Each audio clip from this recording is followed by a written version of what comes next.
Welcome back to the Stadium Journey podcast. Thanks for listening. And we're doing this right off the cuff because, wouldn't you know it, Windows decided to update right when we were about to start. But anyway, I'm not going to rant. Exactly. So Stadium Journey, please visit our website, stadiumjourney.com. You can follow us on our social media channels. We're on Facebook, Twitter, and Instagram at Stadium Journey. Follow HIAC Talk Radio Network at, of course, HIAC Talk Radio. You can check out all of our podcasts at thebradyhicks.com. And if you like to watch a podcast, go to YouTube. All our podcasts are there too. So we got the whole team here today. We got Dave Cotney here. You can follow him online at ProFan9. Mark Viquez, he can be found at Ballpark Hunter. Our producers here, the above average comedian, Dan Calachico. Follow him at DanLaw83. And I am Paul Baker. You can follow me at PuckmanRI. Now, can you guys believe this is our second season finale? No. Yes.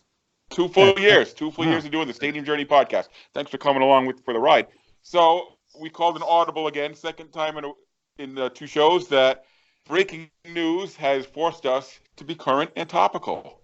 Imagine that.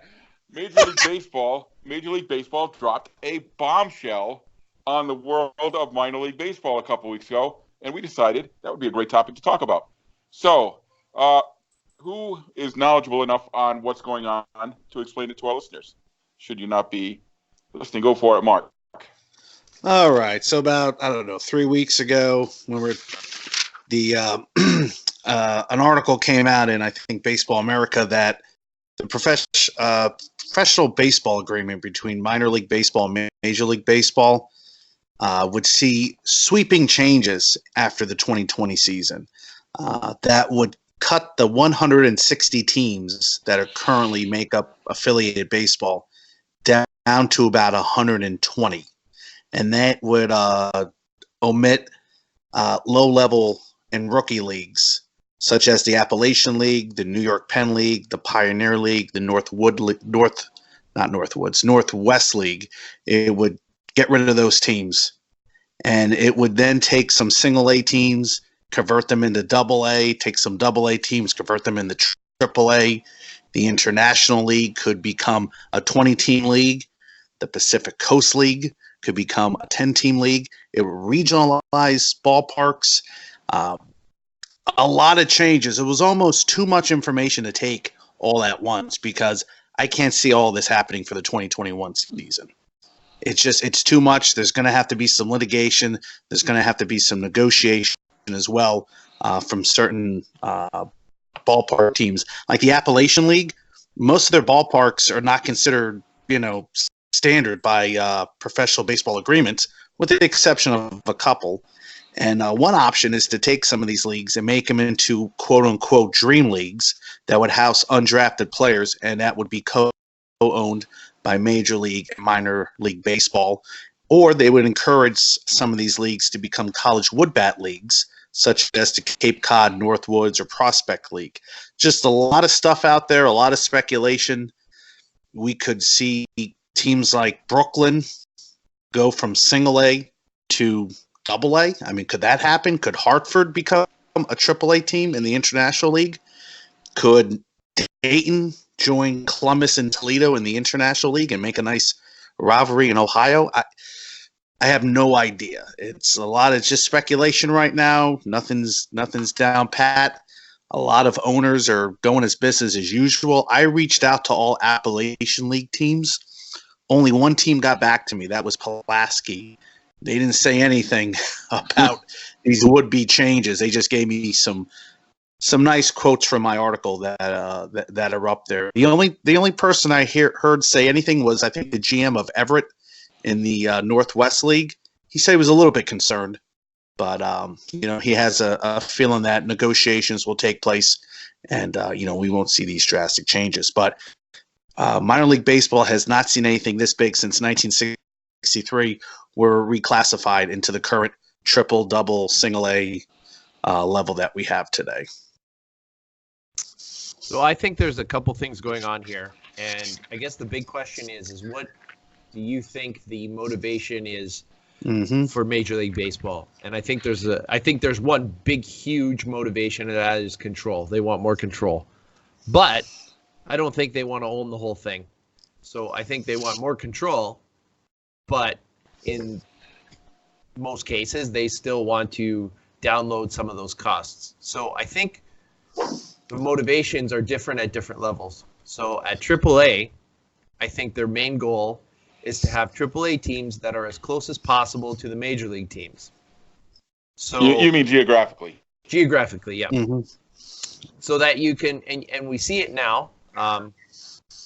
I know, Paul, this might have been for you guys always this way, but I know when the Jays hit Buffalo, and let's face it now, pitching in Major League Baseball is terrible. Outside of like the top 2%, it's bad. So what do you see happening? All these two-way contract guys are getting shuttled back and forth and back and forth and back and forth. That's great if you're Toronto and your team is in Buffalo, or if you're in Boston and your team's in Pawtucket. But that's not so great if, when you're the Mets and your team's in Las Vegas. Yeah, or you're in Miami and your team is They're in Syracuse now. Now, yeah. So I looked at AAA first, and I thought, okay, who's safe? Who are the safest teams in AAA? And I came up with this. Gwinnett is safe because they're owned by the Braves. Louisville to Cincinnati, I don't think it's going to get any better than that. I think Columbus is safe. They're with Cleveland. I think Toledo is safe. They're with Detroit. I think Scranton is safe. They're with the Yankees, and the Yankees own a piece. Syracuse is safe because they're with the Mets. They're owned by the Mets. I think Tacoma is safe because of their proximity to Seattle. And I think Buffalo is safe with their proximity to Toronto. And then I hate to say it, Paul, but I think Worcester is very safe. Screw Worcester, damn it. So I looked at you're right. a couple ones, like who did I think is in trouble? And one really, really jumped out at me.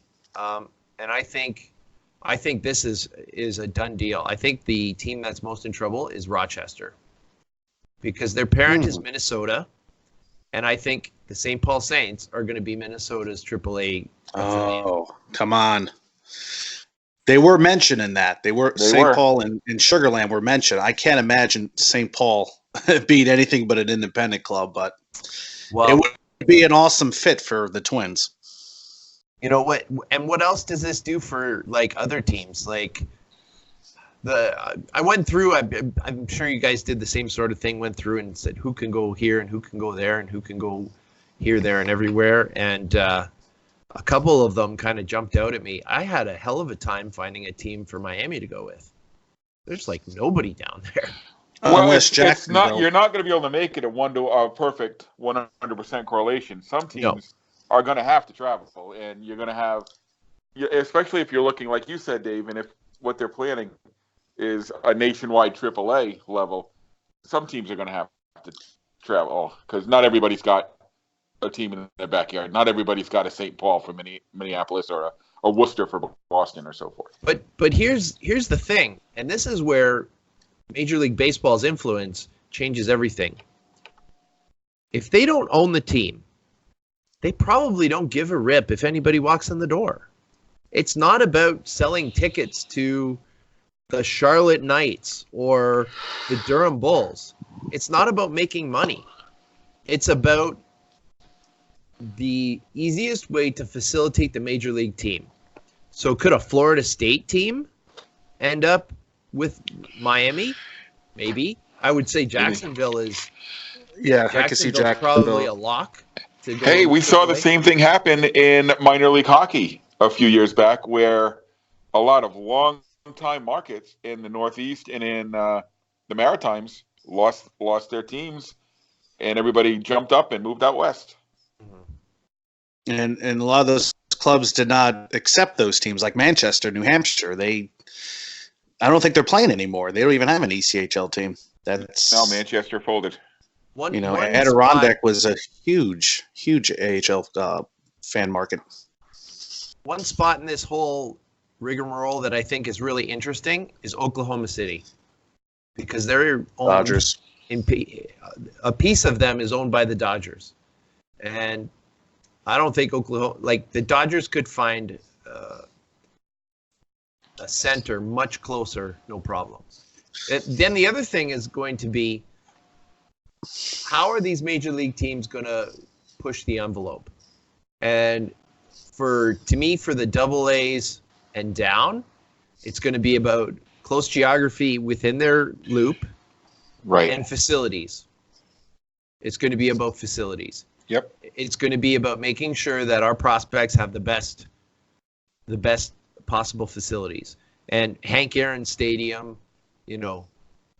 is going to be rubble, right? Well, it is anyway, but that's the best example I can think of is well, yeah, they don't have Aaron a team. Stadium, which is horrible. Or, you guys always talk about the Potomac Nationals Park. Terrible. And then Well, they're moving into a new anyway. ballpark next year. Yeah, that's done. Yeah, mobile. Those are done. New Orleans is done. I'm looking at like Colorado Springs. They have a team in the Pioneer League or Northwoods. They went down to rookie ball. They went down to rookie ball. Is that going to be considered a non-suitable ballpark that they would move the team out? Binghamton. I'm not a big fan of Binghamton either, but it is close to New York. Or does that franchise ship over to Brooklyn, a great ballpark with a great fan base and modern amenities and much closer? That's what I'm curious what these changes will be. And here in Indianapolis, are we going to be aligned with the Cubs or the White Sox? I mean, if we become aligned with the Cubs, my God, we will have 10,000 people at the ballpark every single day. That's how big it will be. Mm. Now, one thing to remember is this is kind of the opening salvo to contract negotiations for the agreement between the major leagues and the minor leagues. So this could be, what they say about negotiation. Start with something really outlandish that you don't really care about because it gives you negotiation room. Is Major League Baseball? I think the minor leagues. I'm going to give them this. They are too bloated. There's too many teams. So is this just an opening way to give themselves some negotiation room? Another thing to think about, and I probably should have led with this kind of stuff, is we've been talking in the past about stuff that's in the course right now about paying minor league ball players, especially at the low minors, more of a livable wage, a minimum wage. So is this a cost-cutting measure that we can't, if this goes through, we can't afford to pay 7 levels of teams and stock 7 teams. So if we have to pay everybody in the low minors more, can we only afford now in our budget to pay 4 or 5 teams? And that way we're going to lop off a couple at the bottom. Yeah, I did see that written somewhere where that was part of the equation, is that minor league players would be making a better wage. And less players means you can pay each one a little bit more. But how will it shake out? What will the minor leagues look like? And we've already kind of tackled AAA. So let's attack the bottom end of the spectrum, and the leagues that have been identified, like you said, Mark, the low ones, the rookie leagues and the short season leagues, are in a lot of trouble. And like what you said, Dave, the ones with the best facilities have a chance to maybe bump up a level or two. So, what does that mean for, say, the New YorkPenn League? Is anybody going to survive? Yeah, and that's the thing. I mean, you got Brooklyn, you got Staten Island, the ballpark in Albany or Troy, State College. I mean, you have some nice ones there, but then you also have Batavia, which is an oldie. Vermont is an oldie. What would happen with them? Now, they can easily join a college woodbat league team, but what would the public perception be? Because some people's attitude is affiliated ball or nothing. Down in the Appalachian League, I mean, you got some of the worst ballparks imaginable. One that I can think of is Bristol. They had to condemn one area. Well, I don't know if they had to condemn it.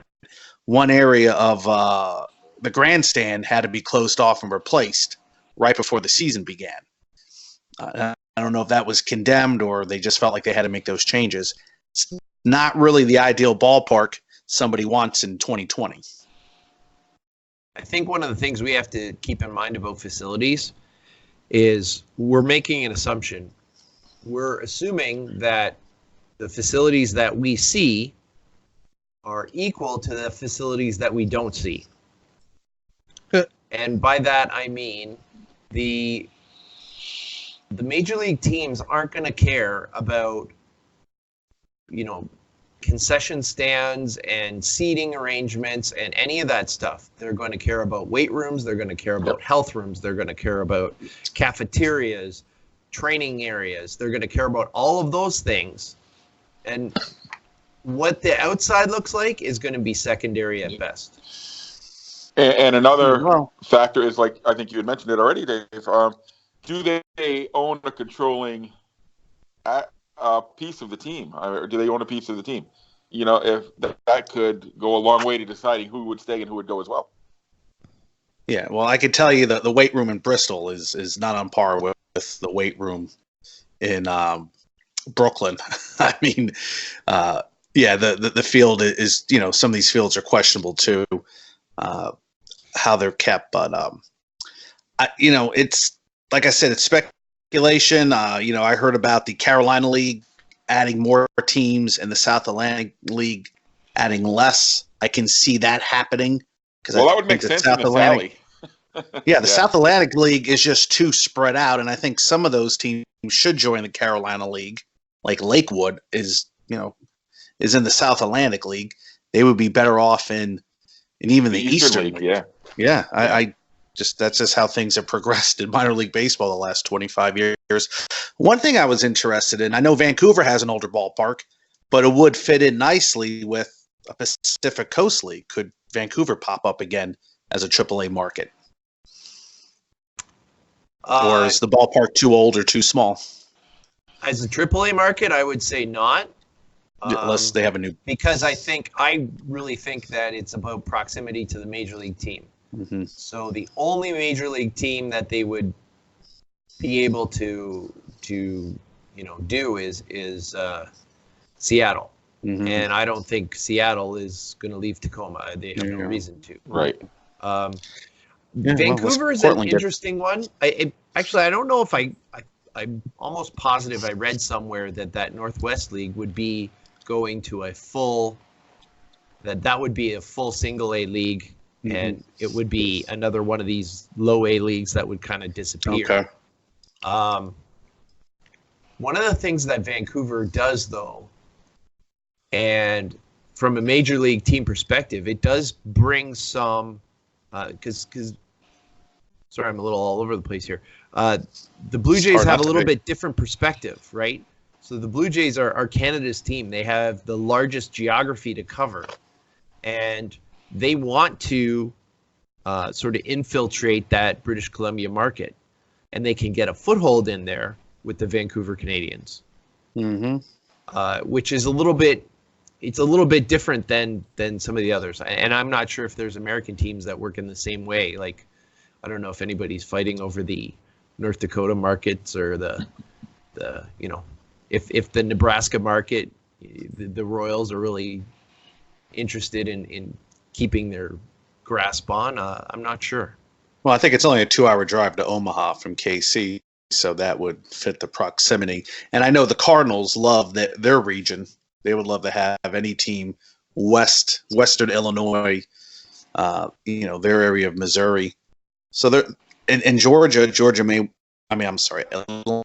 may want to try to cover the southern part of the United States. But like you said, they'll have Gwinnett, they'll have Rome, they'll have Mississippi. So I think they already have done that. Yeah. So that's an interesting question. Now, do teams, and I don't think this can be balanced either. Do teams try to make it so all their affiliates are in a certain geographical area, or is it more about making the leagues like the AA? That's what I'd like to know. And the low A more travel friendly. Yes. In that league. Yeah, I think look at Baltimore. Baltimore's got their AAA in Norfolk, The Double A is in Bowie. Their single A's are in Frederick, and they're all close by. Baltimore's got a very centralized. Yeah, Philadelphia too. Lehigh Valley, Lakewood, Reading. I mean that's a nice scenario to have if you're Philadelphia. I mean the Mets have Brooklyn and Binghamton and Syracuse, so they're all in New York State, and then they got Columbia, which is. But not all teams can do that, right? Yeah, you can't do that. I mean, like Denver. I mean, Colorado's not going to be able to do that. I think not even they tried.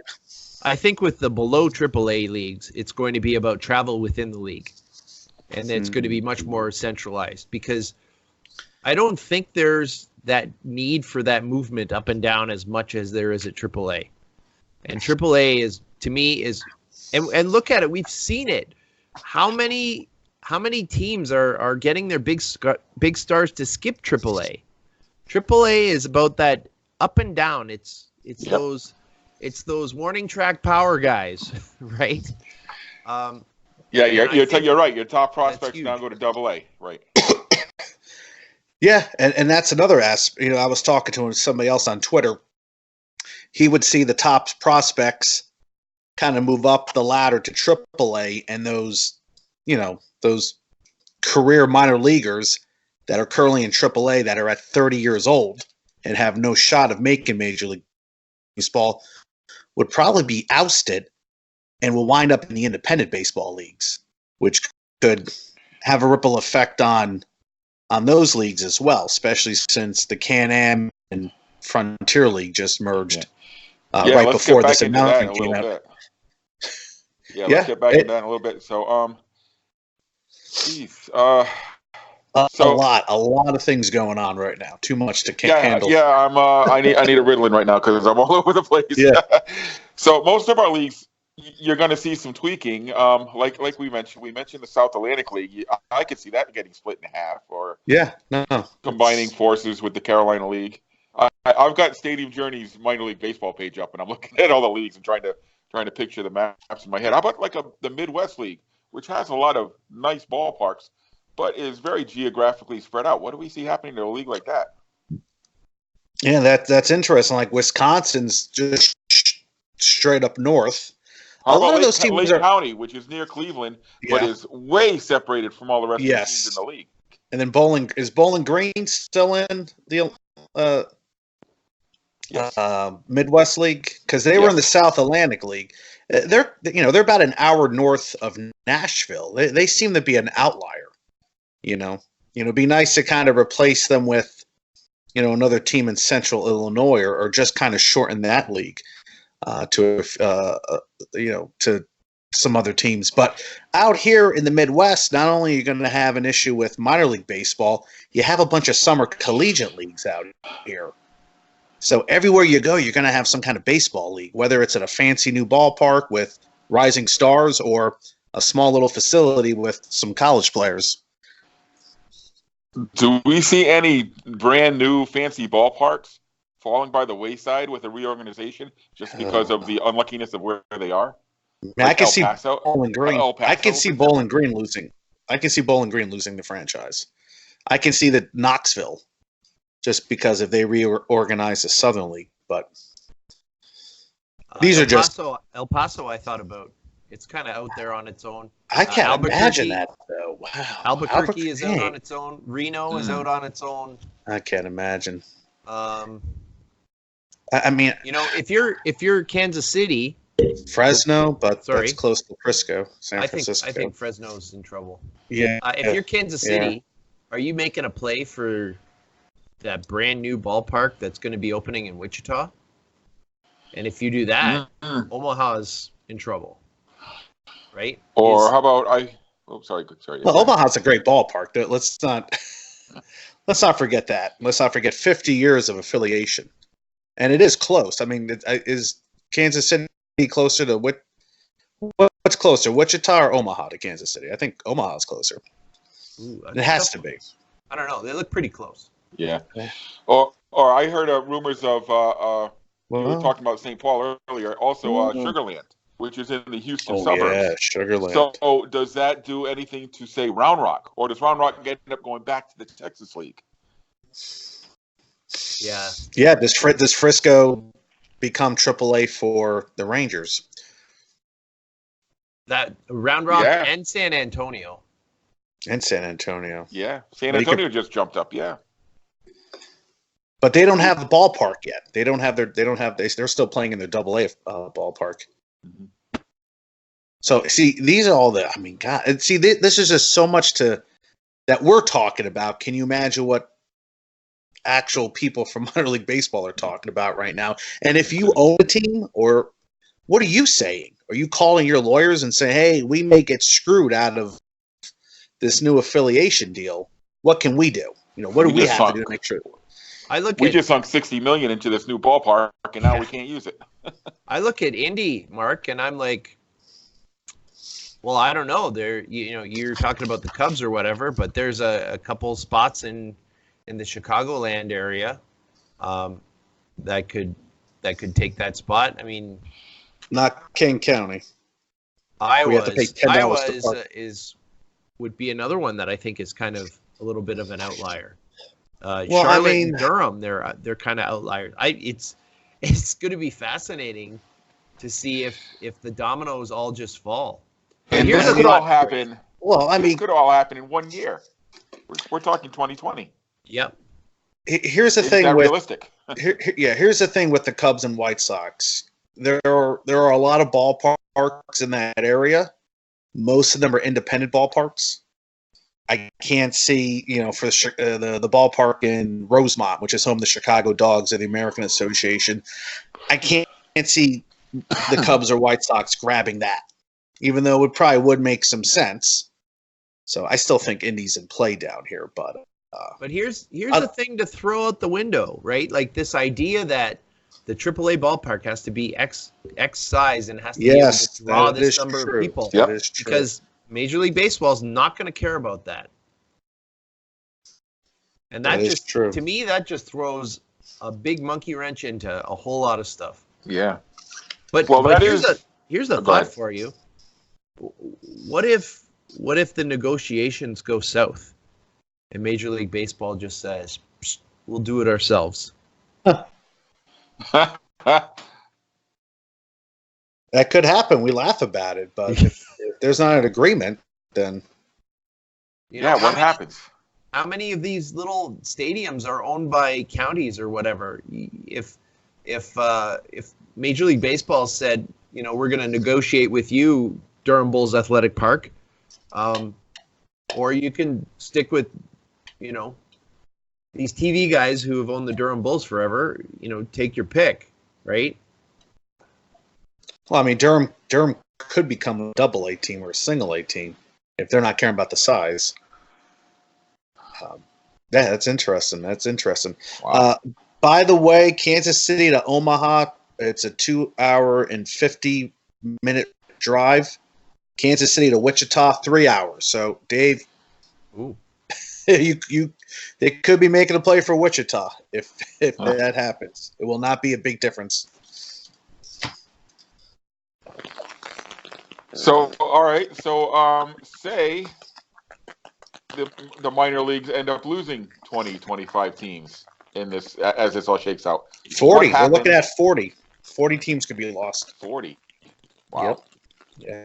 So, what happens to 40 ballparks all of a sudden? Well, a couple choices. Depending where you are, like in the New York State, you can join one of those college woodbat leagues.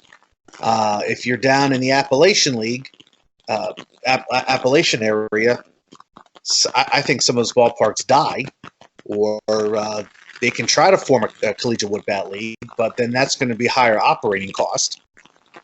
So it's scary to think that some ballparks could not be home to baseball for quite some time if these changes do happen. I think a lot of them will find other homes. I don't know if that will be accepted among the populace. Will you be okay watching AA ball or single A, and then all of a sudden it's college woodbat?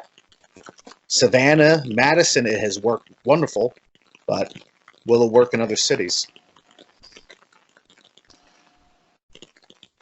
Or, I mean, the independent leagues are kind of going through a little bit of a seismic shift right now, too. They are too, and that's... Do we see a resurgence in indie ball? Okay, let's say Lake County gets dumped, even though that's very close to Cleveland. They can easily join the Frontier League. Now, that's going to probably be more money for the ownership to have to scrape together, but it would still provide baseball for the fan base out there. Plus, you may be getting some of these AAA guys who are no longer going to be expendable now. It's just a lot to think about, and we could be all wrong, or we could be all right, or we can just be half and half. But yeah, I don't know, like Pawtucket. Do you think Pawtucket would support an Atlantic League team? Or I think whoever goes in next is going to fail, no matter what they are. Yeah. Just because it's that, like you were talking about with Manchester hockey. We've had AAA baseball for 50 years. It's going to be tough to either go to single A ball or to independent ball. So it's going to take a master stroke of marketing genius to make that work, I think. Yeah, it's going to take that. It's going to take some money. Because, I mean, if you look at Savannah, the Mets couldn't wait to get out of Savannah to go to Columbia. And all you heard about Savannah was the ballpark was old. It was old. It was old. It was old. It's outdated. We need a new ballpark. The Savannah Bananas go in there, and they sell out every single game, 4,000 plus. National coverage. I see people up here in Indiana wearing Savannah Banana shirts. So those guys did something right. And those guys were not millionaires when they came in. They were not. They didn't come from money. Okay, so you guys have really kind of looked at the possibilities of this. What do you think, if you had to give it odds, what do you think the chances are that 40 teams get blasted out of minor league baseball in a year's time, Dave? What do you think? If you had to handicap it. 75-25. 75 that it'll happen? Yeah. I'll say a good chunk of teams like that entire leagues are gone. I think it's that significant. Yep. How about you, Mark? I'm going to go 50-50 because we could see a few changes and in 2021, and we can see a few more changes in 2022. It to me, as a big fan of minor league baseball, this is just so much to take in and to analyze that part of me can see it and part of me can't see it. So 50-50 for me. Okay. I think if we really look at the really, really big picture, and we haven't talked about this yet, is the effect of streaming and the effect of television and the effect of access to all of these different sports on your phone, on your iPad, on your computer, on your television. Because I think that is a huge push that's coming out of this. Is, do the Boston Red Sox want to share their eyeballs with Pawtucket or with, Portland or with anyone else? Well, probably not. They would much rather have, those 3,000 people who are sitting in Pawtucket at the ball game. They'd rather have them at home watching on Nesson or whatever. So in one sense, it's about control of what is building towards a major league product. But I think in another sense, it's this kind of modernized national/global digital world that we're living in, where we now have access to all this stuff. I mean, I live in Ontario. If I want to watch the Seattle Mariners and they're playing, I can do it. It's not a problem. It's not that difficult if I'm willing to pay the money for it, right? So is it necessary for there to be a minor league ballpark with a team, in every 100-mile radius? I think those days are probably going by the wayside. That's interesting because I read a book. It's from 1982. It was about minor league baseball up until that time, and minor league baseball looked a lot different. And the author mentioned that all AAA teams should be played at the home of the major league affiliate, kind of like they did in Japan back then. I don't know if they still do that.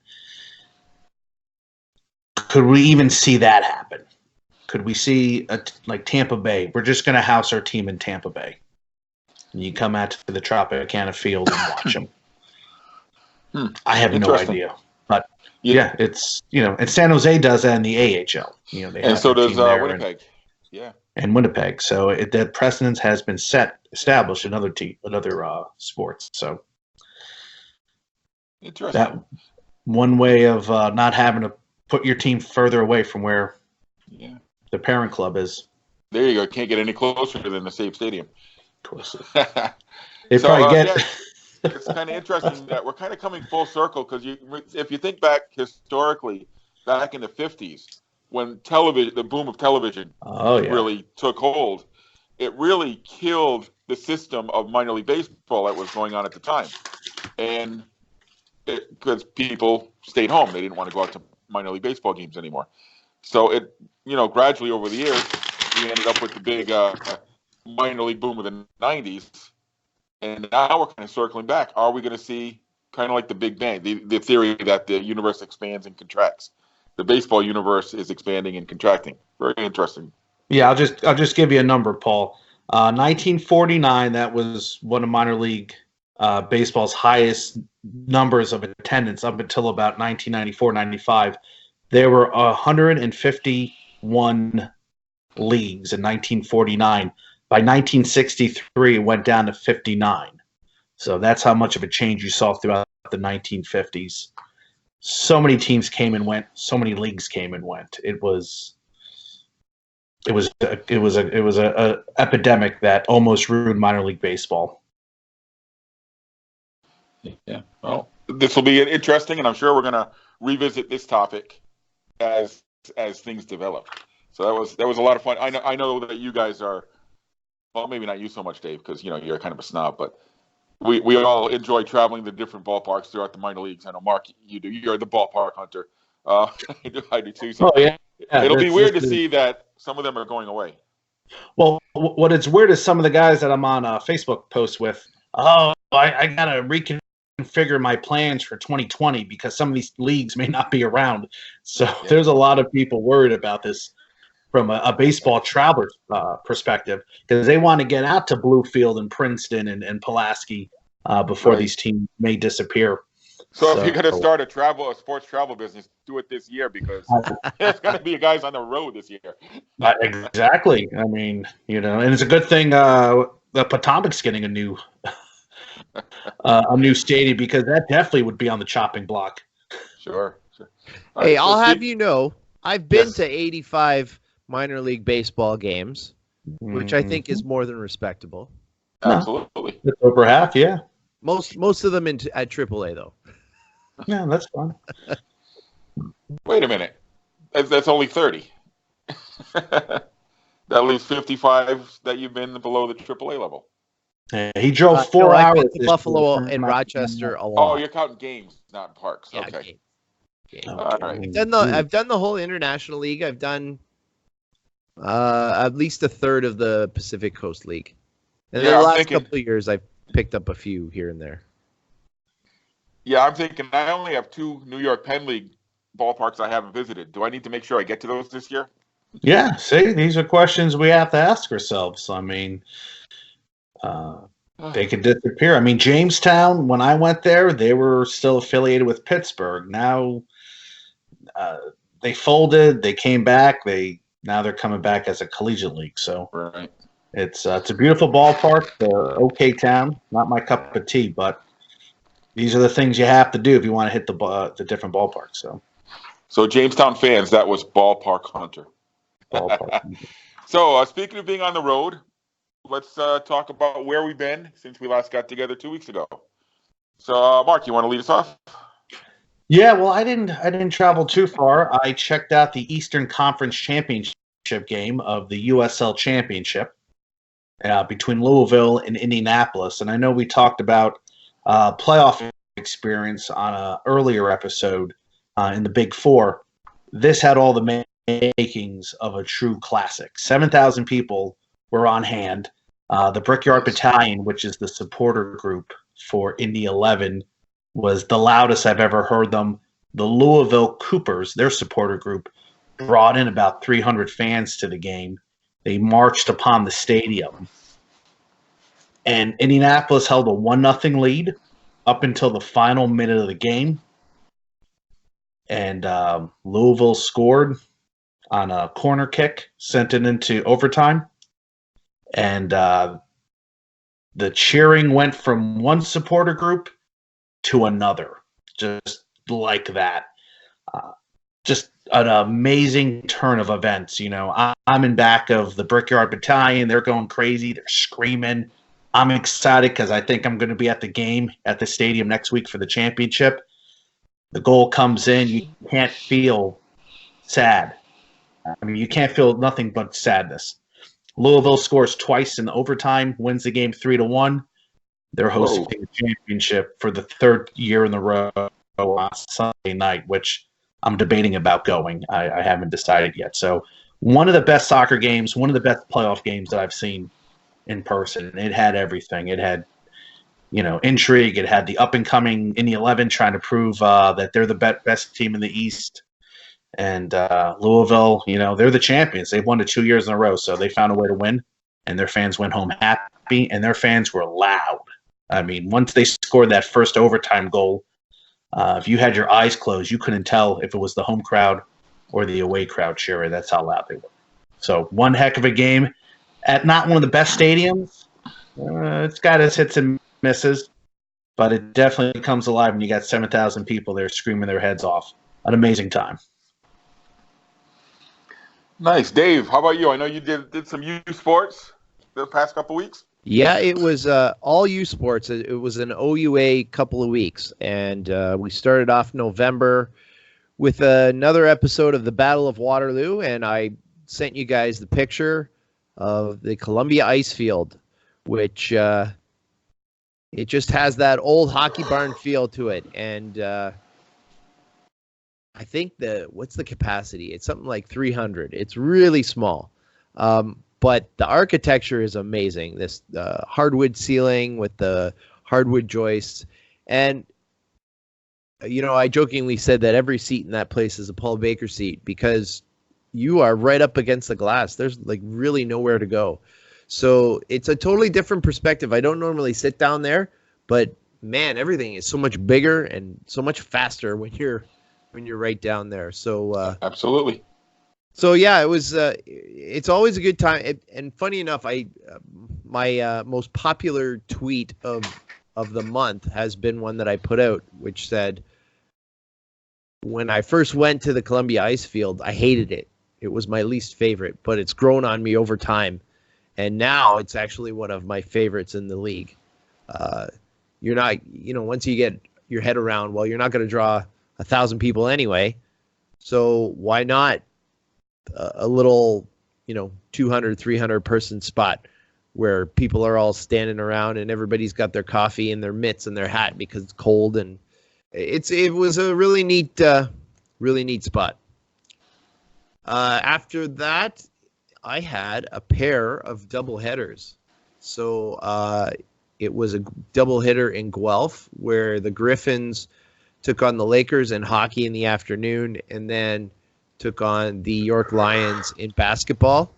And, Guelph has great facilities. They're a big school, and they seem to be really pushing the envelope athletically. The following week, I went to St. Catharines to see the Brock Badgers play basketball, and that's a review I'm working on, and it'll be up on the site real soon. And then this past Saturday, I went to Oshawa and did a doubleheader. So the Ontario Tech Ridgebacks, who are freshly rebranded. They used to be UOIT, which was just a horrible set of initials. And the locals used to call it UOIT, which is probably applicable. Not the worst set of initials ever. There was a college when I was in school at Johns Hopkins. There was a girls' school right up the road, the College of Notre Dame of Maryland. You guys can do the math.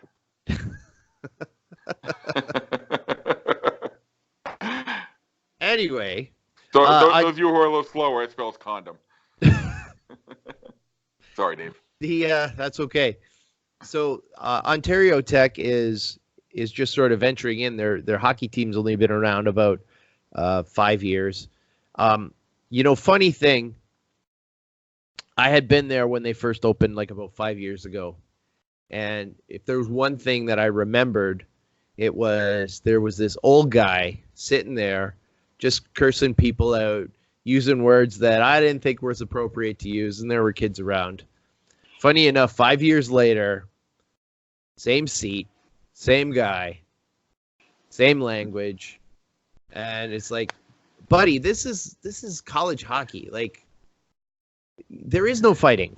Like, what are you doing? Shut up! Shut up, Callum. And then it was interesting as I started noticing the people behind me talking, and oh yeah, that guy, he's here every game, and like, I don't know. He thinks he's a super fan, I guess. But yeah, the last part of the doubleheader was the Ridgebacks playing basketball, and this is their first year in OUA basketball, and they had the dubious task of taking on the Carleton Ravens, who've won 13 of the last 15 national championships. And probably the highlight of the game was at the half they were down 1, which was so it wasn't as bad as you were afraid, huh? Well, they lost by 20. Not so bad. But you know what? It was a nice spot. Really big gym. A lot of stuff going on to keep the kids happy. They had like giant checkers and giant Connect 4 and cornhole and a bunch of stuff in the end that the kids could do. So I thought that was kind of neat. But there you go. Those are my trips. Nice. So some very underrated stuff in the youth sports. We talk about it quite a bit, and they're worth a look if you're up in that area. Definitely. Dan, are we going to talk about your visit? I mean, we can if you'd like. We always want to talk about the Baltimore Arena. Do we? Do we though? Well, it's not called the Baltimore Arena anymore, right? No, it's Royal Farms Arena, and there was no fried chicken anywhere or gas. Although gasoline and fire would help this arena out a great deal. Every time I go back, it's worse. It's just unpleasant. And now, Mark, I can hear you typing, so stop. It's cramped. It's small. It looked better in the arena than I remember it last time, but it was dark the whole time because it was a concert. The lights were on before the show because it's it was a wrestling event. And I don't know, man. It's just I don't get claustrophobic, and I got nervous walking that corridor. They have this weird thing on the concourse, Paul, where you're walking the concourse and they have steps down. Like there's no wall. There's just like I'm trying to remember. There's just a set of stairs down to the doors. Yes. Yes. Now in the main entrance, there is like a little corner that's separated by walls, where you walk on either side of it up the little ramp and into the main concourse, and then you follow the steps up and down like a normal arena would. But then there's this one section when you go higher up. I'm glad I'm keeping you awake, Paul. I understand. Race riots the last 2 days, man. Race riots at the prison. Oh, good. Yay. Fun times. So there's this one little section where you be walking and there's this set of stairs that everybody congregates on. So you got people standing out of the way, right? It's just a mess. And Mark and I were talking off air with Dave about it. Like, we'll just build a new arena. There's nowhere to go. There's nowhere you can put it. And yeah, I mean, I left Baltimore in 1988, and back then they were talking about building a new one. And here we are 30 years later, and it's still there. Well, because it's like, you build one on the same property, well, then you lose an arena for what, 2 years? Yeah, they were talking about moving it to different places. And it's a shame because it's only like 3 blocks from Camden Yards. And Baltimore's got this beautiful baseball stadium and this beautiful football stadium and this old, crappy arena. It's weird because you have the arena, you have the baseball field, and then 2 blocks the other way, you have the marina. So it's it's a beautiful area, and I'll say this on record again: that Camden Yards is the best stadium I've ever been to in my travels. The best baseball stadium, and then you go to the Baltimore Arena, it's like day and night. It's terrible. It's just not comfortable, even for the thinnest person who I went with. This wrestling show, the seats suck. It's just bad. It's just bad. I don't know. I had nothing positive to say about Baltimore Arena. It was just bad. Yeah, it's in a great location, like you said. So the location, great. The problem is again, what do? You don't tear that down for 2 years, but you literally have nothing to do. I don't know. Yeah. That's a shame. It's funny that the same warts are still there 30 years later. Say that again? The same warts are still there 30 years later. Yeah. Well, guess what? The warts are still there, and my warts that I left there are going to be there in 30 years. It's just there's nothing where you could widen arenas and make things renovate is the word I was looking for. Thank you. You can renovate and widen everything, but you really can't with this one because there is no room to move in outside or inside. And I mean, making the building bigger or whatever, little minor thing. No room for adjustment right now. So I don't know. We'll see. Baltimore, get on this. Yeah, Baltimore, come on. So, all right. So for me, my travels, 2 weeks ago, I took a long road trip up to Providence to see a hockey game, but not at the Dunk. I went to Schneider Arena on the campus of Providence College. I don't know if we haven't talked about Schneider Arena before. What's interesting about Providence College is two big teams. PC is one of those rare New England schools where basketball is the big sport, not hockey. So in 1972, the basketball team played on campus at Alumni Hall, which seats about 2,500, 2,700 people. They built the Providence Civic Center downtown for the basketball team. At that time, the hockey team was playing downtown at the old Rhode Island Auditorium. They moved them back on campus into Schneider Arena. So Schneider's a little place that seats about $3,000.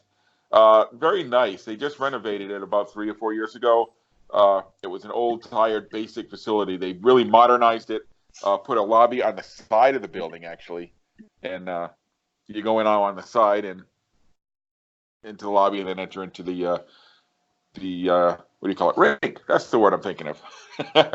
The bad part about Schneider Arena is if you're sitting in the upper sections, there are railings and people. I have never seen a hockey crowd that was less in tune with hockey etiquette. Now, you guys are all hockey fans. You know that you don't get up during play. You wait till a whistle. Now, Schneider's got one of those, walkways around halfway up the seating bowl. There were people on that walkway, on that concourse throughout the game, and we were sitting in the upper part, so we got crap. We got to see people walk by for an entire hockey game, so that was no good. But Schneider's a nice little arena. Just make sure if you go there, sit in the lower section.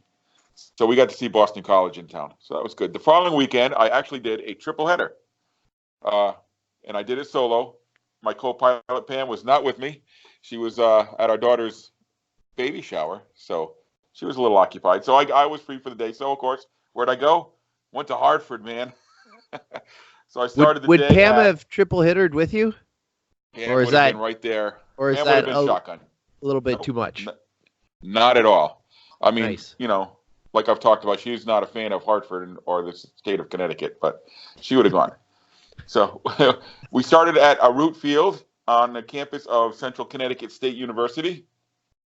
Saw the number 20 ranked Blue Devils pull out a game in overtime over St. Francis of New York. Root field, typical of the small football fields you get up here. Really nice grandstand. Everything that you should have at a football game is there. It's just on a smaller scale. Small marching band, small cheerleading squad, small dance team, smaller crowd. It's a good crowd, 3,000 people. Very much into it. So for a small crowd, they made a lot of noise, which was pretty cool. And it was a good game. But it was freezing, man. So I think that really held down the crowd on this day.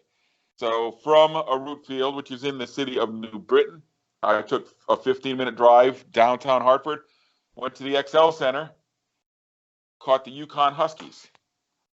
And after I saw the Yukon Huskies, I went to City Steam Brewery, had a couple of Naughty Nurses, one of my favorite craft beers, and went back to the XL Center and saw the Hartford Wolfpack. So what's interesting is in catching two hockey games in the same place, you kind of got to compare and contrast them a little bit. We've talked about the XL Center, so I won't get into that. So the Yukon attendance was announced at 5,100 about. The Wolfpack attendance was announced at about 4,200. And the Wolfpack number was padded very, very much. I'd say there was about 3,000, maybe 3,500 people there. So very interesting that a Yukon afternoon game outdrew the Wolfpack at night. So is it that Whalersphobia still running wild? Are they still not going to support any professional team except the Whalers? Kind of interesting. Yeah, well, I just think college blood. It's a little bit thicker, and I think the people who are at the UConn game were there to support the team, whereas in Hartford, it's just something to do. You know, yeah. It's a night out and get your hockey fix in. Some fans, but you know, the college crowd is something else. Yeah, the Wolfpack have always struggled. They're not going to get a hockey team if they don't put butts in the seats with other hockey teams sitting there. They're not going to get one in the XL. I know that. I'm just saying, like, people are looking at, we want a hockey team. Yeah, but nobody. No. It never works. I'll show them. I'll stay away. It never works. Right? It's not like Tron Center in Quebec where the Remparts will just sell out the big, huge arena when they play there in the games they play there. And they're like, well, you know, nobody will see a game there. Get the hell out of here. Yeah, but you guys will be happy. Oh, go ahead, Dave. This is the NHL. Like, fans in the stands doesn't mean anything. If it did, then there'd be no Carolina and there'd be no Arizona, and there would be a Quebec. So, yeah, well, you guys would be happy to know that when UConn scores a goal, they play Brass Bonanza. Sweet. I mean, I don't care. That seems they to play that in Omaha. During the game, I put out a tweet that I thought I would get tons of hate from, and I didn't get a single response, but it was cool. I said the Nutty is way better than Brass Bonanza. The Nutty? I didn't even know what that is. The Nutty was the Bruins hockey song back in the 70s. Oh, shut up! You know what the best sports song is ever? You know what the best sports song is ever? 1, 2, 3, 4, 5, 76. God damn right it is. You know what? They just won at the end of this game that they gave away at first. I'm sorry. Go ahead. Hey, what's the score of the Bruins game? 4-3 now. Jesus Christ. Anyway, they were up 4-0. All right. So that's where I went the last couple of weeks. And so anyway, Arena. No, I'm kidding. So that concludes our show for tonight. I want to thank everybody for tuning in. And as always, man, be part of the discussion. Go to our social media pages. Give us a shout out. Talk about minor league baseball on our Facebook page, on our Twitter page. You can't really talk it on Instagram, but you can look at our pretty pictures at Stadium Journey. So, Dan, any travels, any stadium journeys planned for you? And where can our listeners follow you online? No, I'm not going anywhere. Follow me online. I'm not going anywhere until December. I'm going to see a Sixers game, and then the next night I'm going to see a Flyers game. And we already reviewed that arena, and we don't have to talk about that again. So follow me on Twitter at DanLaw83. Mark, how about you? Any stadium journeys planned, and where can our listeners follow you online? Well, I'm planning on maybe going to the USL Championship game in Louisville on Sunday night. And then Chicago State, that's one of the few arenas we do not have reviewed for the site. They're playing a few games the end of this month. I'll be up in Chicago visiting family, so I would like to take in a game there. I'm also looking at checking out the Milwaukee Bucks, if that works out as well. Hopefully that happens, and you can check it all out at Ballpark Hunter on Twitter or Instagram. Now, Mark, you've been to the new arena in Milwaukee already, right? Yes. Okay. Well, it'll still be cool to revisit and see what's new. Well, I've been there. I have not seen a game, but I have been to the arena. Oh, okay. I would love to see a game. Yeah, Dave's been to a Marquette game, correct? Twice. I went doubleheader, Marquette dang. and Marquette in the afternoon and the Bucks at night. Really? You went? You saw the? I didn't. Yep. Wow. Why did I have to get Sean to write the review that? It's like, dude, we don't have a review of this arena because somebody else was supposed to do it, not you. Somebody else was. I didn't know you did it, or did I know? Did I just skip my mind? Okay, well, never mind. You guys want some breaking hockey news? Yes. Okay. Taylor Hall got traded. Ilya Kovalchuk's tenure with the LA Kings is probably done. Oh, good. Go back to Russia, you traitor. He was with the Kings? I didn't even know. Yeah. Well, that's the impact he had, Dave. Yeah. Well, anybody who goes to New Jersey, especially North Jersey, wants to get the hell out. So I know what? He could have played there. Nobody would have known who he was. So I don't want to hear about it. Wait a second. We're breaking news with Ilya Kovalchuk, and we're not going to break news with Evansville making a huge upset over Kentucky. The Purple Aces. I would like to thank Evansville for putting Duke at number 1. Thank you. Yeah, Evansville. When do we talk about Evansville on this website? Very rarely. Nobody cares. The thing about breaking news on a podcast is many people don't listen to it for a little while, so then it's not breaking news anymore. Breaking news 3 days ago. Breaking news: the Nationals have won the World Series. When you hear me say breaking news, I mean it completely tongue-in-cheek. Duh. All right, so Mark, if you do go to Milwaukee, have a spotted cow for me, please. Oh yeah, I'll bring some home. Hey, did Dave, you know how about you? Any for the Kings? No, I'm just kidding. Dave, any stadium journeys planned for you? Yeah, where can our listeners follow you online? We got some Laurier basketball and hockey, but this Saturday is a college basketball triple hitter in Toronto. Triple hitter in Toronto. 3 games at Scotiabank Arena under the auspice of the James Naismith Classic. So Buffalo is going to play Harvard, and then St. Bonaventure is going to play Rutgers, and then the curtain raiser or whatever, the marquee game is Washington against Tennessee. So that is going to be very cool. And also going to catch the Kitchener Rangers. My wife is entertaining some clients, so we got the luxury box at Center Ice. So I'm going to do my duty and schmooze and be a good accounting husband. And you can follow all of that on Twitter and Instagram at ProFan9. Excellent. That's a long day of sitting in one seat, though, man. 3 basketball games. I think I might walk around a couple times. Yeah, do some luck. Get your steps in. So, as for myself in the next couple of weeks, having 3 jobs wasn't enough. So today, I picked up a 4th job. I will be filling in as the PA voice of UMass Dartmouth basketball this week. So if you want to catch up with me, I'll be at the Tripp Athletic Center Wednesday and Friday. And then Saturday, we actually have my high school reunion. Believe it or not, I know you can't tell by looking at me. 20 years. I've been out of high school 35 years now. Oh.